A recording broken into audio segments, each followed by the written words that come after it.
Hello guys! Welcome back sa ating channel Mindanao Avenue Extension Update January 3, 2024. Ito po yung giniba na po ang March 2023 na ating ipinakita. Ayan. Pwede na po pala ditong dumaan mga kababayan ang mga motor. Ayan no. Papunta po sa General Luis.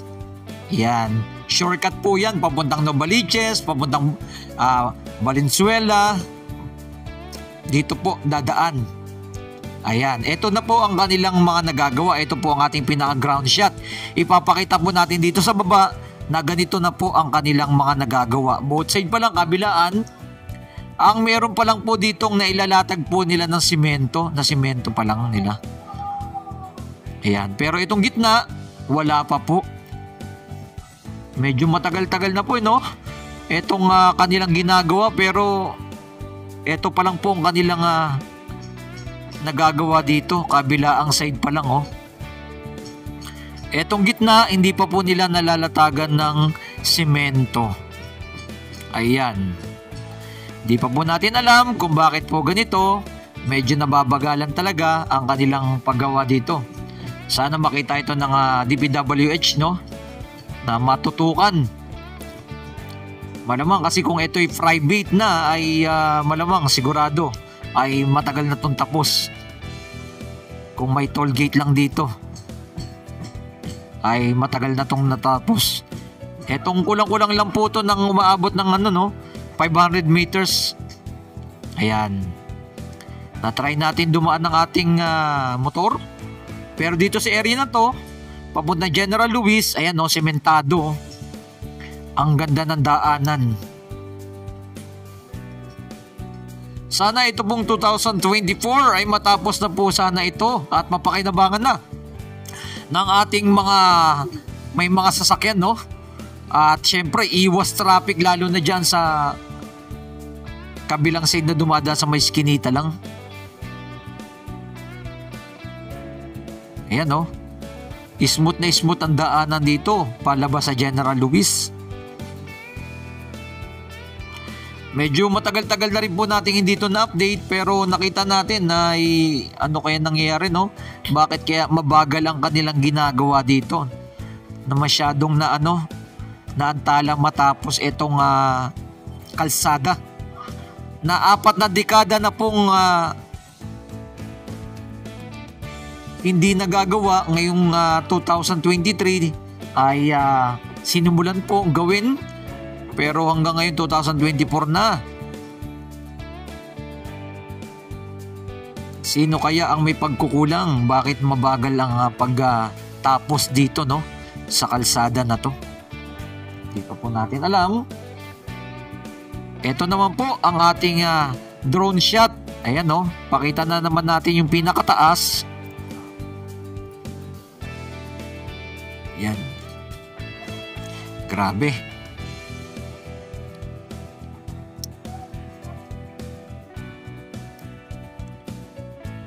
Yung mga tao nakatira dito na umaabot ng 66 na family ay nailipat na po sila. Ayan. Pero itong gitna, hindi pa po nila natatapos na sisemento para makadaan na yung may mga sasakyan. Para mabilis ang biyahe papuntang Novaliches dyan sa General Luis. Connected na po sana. Ayan. Eto, may mga bahay pa po na mga tatamaan dito. Yan no. Ito pa po yata yung isa sa mga problema. Yung mga bahay na mga tatamaan pa. Na hindi pa po yata nagkakasundo. Yan. Sa right of way yan. Ayan, comment nyo na po below mga kababayan kung ano masasabi nyo po dito sa may Mindanao Avenue Extension na nakaraan tampaw pa po ito. Na hanggang ngayon 2024 na hindi pa po natatapos. Ayan. Bakit kaya hindi natatapos? Ano nangyayari? Hindi po ba yata natututukan? Sino po ba may problema? Ang DPWH ba? O yung kontraktor na gumagawa dito? Ayan. Sayang kasi mga kababayan, no? Nakarang taon na pa po natin itong in-update, pero wala pa pong ano, no? Hindi pa ito mo nakikita natin yung pinakamalaking progress dito. Pwede na siya daanan ng motor, pero ng mga sasakyan ay hindi pa po pwede. Nakaharang pa po yan, no? Yung semento dyan sa may pinakagitna. Ayan, sana matutukan na po ito. Dahil para mapakinabangan na po ng ating mga kababayan dito po sa may Mindanao Avenue Extension, dito po sa may ano, no, sa may Valenzuela na po ito, Barangay Ugong, Valenzuela.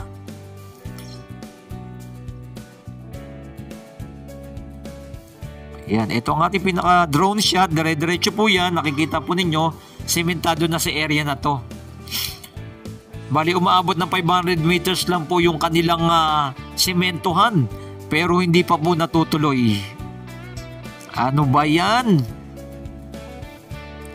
Gising, Pilipinas! Kilos-kilos! Bakit ganito? 2024 na. Dito sa may Mindanao Avenue, hindi pa po natatapos. Comment nyo po below mga kababayan kung ano po masasabi nyo. Bakit kaya hindi pa po nila natatapos itong Mindanao Avenue Extension ng nakaraan March 23 ang demolition dito po sa area na to. Pero mag-iisang taon na po sa March 2024 ay hindi pa po natatapos. Sayang. Na sana napapakinabangan na ng ating mga kababayan. Ito yung ating ina-update lang upang mabigyan kayo ng mga impormasyon at mga latest na nangyayari sa ating bansang Pilipinas, mga kababayan. Lalong-lalo na dito po sa may Mindanao Avenue Extension. Sino ba ang dapat nating kalapagin para ito'y matuloy-tuloy na at mapakinabangan na ng ating mga kababayan? Ayan, right side papuntang Novaliches na po yan. At etong left side, no, pagdating dito sa General Luis ay going to Valenzuela naman. And Bulacan, yan, shortcut na po yan. Ang ganda na sana ng daanan, no. Kitang-kita natin. Nakadaan na po kasi kami dito, ay natumbok namin. Diyan na po kami napunta sa may Novaliches na po. Shortcut sana yan, papuntang SM Fairview, Quirino Highway.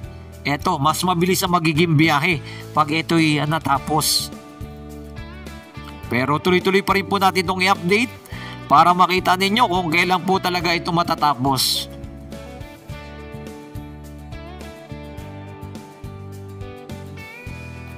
Ayan.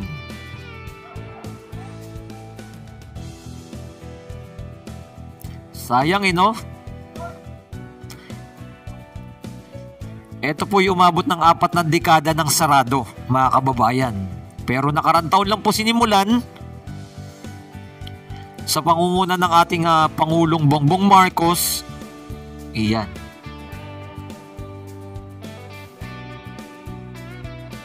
At sana ay matapos na.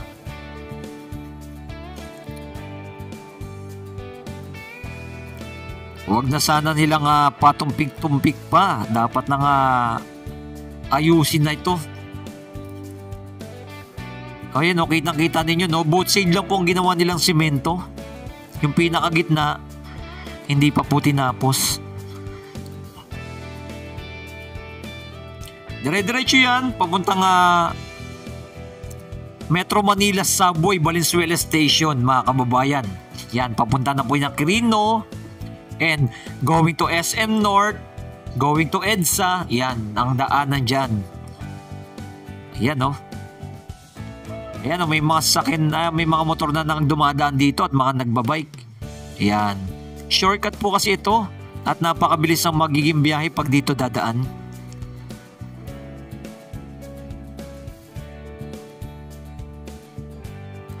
Ayan. Ano po masasabi niyo po dito sa may Mindanao Avenue Extension? Nakikita niyo sa bandang unahan, may mga bahay pa kasi ng mga tatamaan na hindi pa po nakakaalis or wala pa silang relocation na malilipatan kaya hindi pa po naaalis. Di ba, mga kababayan?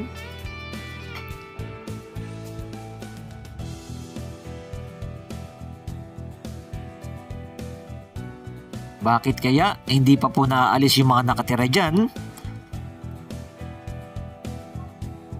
At hindi pa po nasesemento yung pinakagitna. Ganda na sana ng daanan, no? Papuntang shortcut na talaga yan. Di ka na shortcut pala. Ayan, nakita niyo yung mga kotse dyan kasi dumadaan, no? Sa may iskinita dyan. Ayan, no? Marami kasi mga bahay ng mga nakatira dito.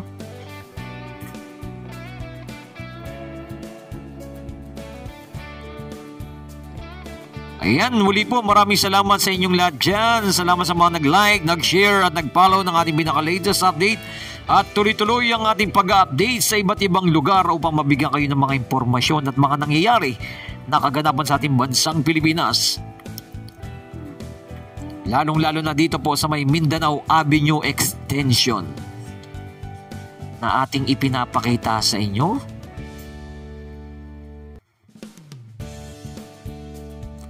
Ayan, sa may pinakadulo, ang Valenzuela Station and Depot ng Metro Manila Subway. Yan, hanggang dyan po na mangyayari. Dire-diretso yan, going to Quirino, shortcut dyan, papuntang Valenzuela. Ayan, may daanan din po kasi dyan.